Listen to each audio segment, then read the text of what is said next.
श्याम गुरु बन आया, बिच बसी दे डेरा लाया।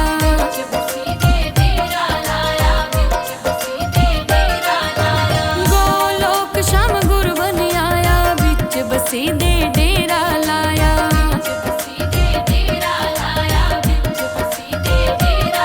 पुरुषोत्तम महाराज नाम धराया, शरणागत रखवारा।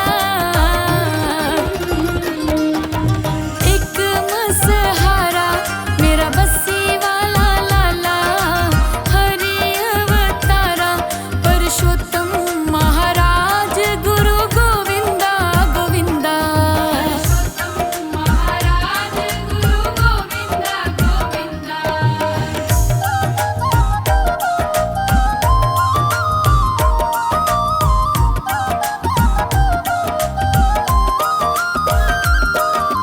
भव्य मंदिर आनंद बरसावे, सत्संग भवन प्रेम झड़ी लावे।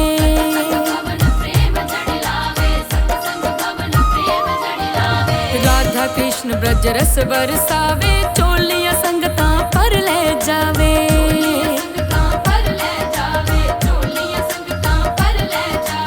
चोलिया संगत पर ले जावे, हरि अवतारा।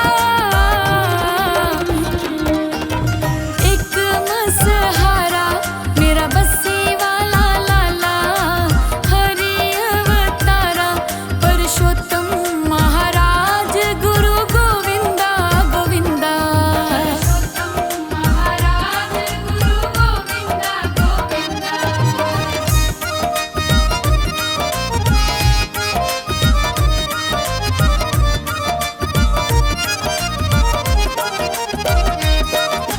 सत्संग दोष बतावे, अंतःकरण शुद्ध करावे।